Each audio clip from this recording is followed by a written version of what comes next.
যারা প্রাণ বাঁচাবার জন্য চুরি করছে, জনগণকে রক্ষা করার জন্য কোন প্রতিরোধ সংগ্রামীর চিহ্ন মাত্র যখন দেখা যাচ্ছে না, তখন এদেশে বাঙালি সৈনিকেরা, ইপিআরের সৈনিকেরা এবং ছাত্র সমাজ তারা ঐক্যবদ্ধ হয়েছে এবং এই স্বাধীনতা যুদ্ধের ঘোষণা দিয়েছেন চট্টগ্রাম থেকে আওয়ামী লীগের ভাষায় অখ্যাত মেজর জিয়াউর রহমান, যিনি পরবর্তীকালে দেশের মহান রাষ্ট্রপতি এবং আজ অবধি সবচেয়ে জনপ্রিয় রাজনৈতিক ব্যক্তিত্ব।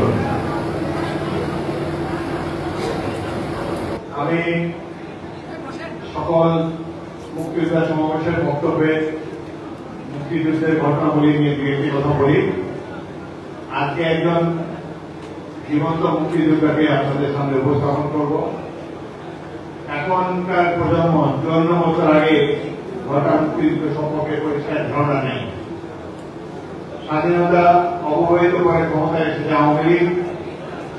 তারা এসেই সশস্ত্র সংগ্রামে জীবন বাজি রেখে যারা যুদ্ধ করেছে সেই সব মুক্তিযোদ্ধাদের কথা ইতিহাস থেকে মুছে ফেলেছে। তারা বলার চেষ্টা করেছে কেবলমাত্র তাদের নেতা একটা ঘোষণা দিয়েছেন, তাদের মানুষের ব্যক্তিগত ঘোষণা দিয়েছেন, এতেই দেশটা স্বাধীন নেই। 9টি মায়ের বুকে রক্ত দিয়ে জীবন দিয়ে বাংলার পথে প্রান্তরে পাক বাহিনীকে মোকাবেলা করে যারা দেশের স্বাধীনতা ছিনিয়ে এনেছিল তাদের কথা স্বাধীনতা পরবর্তীকালে ইতিহাসে উল্লেখিত হয়নি। আমি মেজর জিয়াউর রহমানের অধীনস্থ জেড ফোর্সের একজন সৈনিক ছিলাম।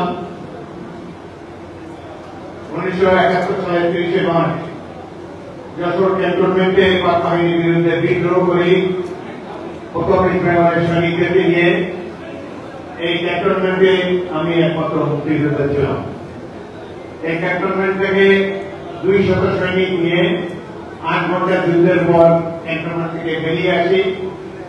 বেরিয়ে আসার পর ছাত্র যুবকদেরকে নিয়ে এই অঞ্চলে মুক্তিযোদ্ধাদেরকে সংগঠিত করেছিলাম। আজকে এখানে সমাবেশে এসে আমি দেখে অত্যন্ত খুশি হয়েছি এই যশোর ক্যান্টনমেন্টে যারা কি হোয়াট ইজ দ্য প্রবলেম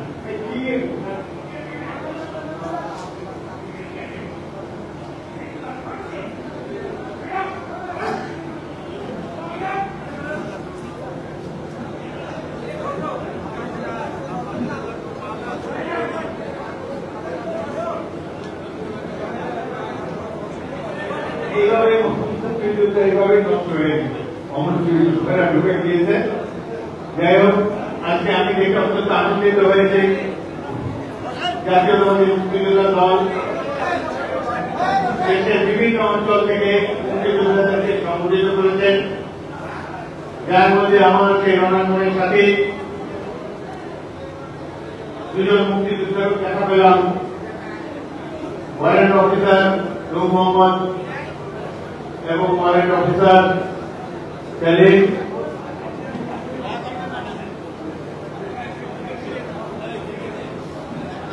আমি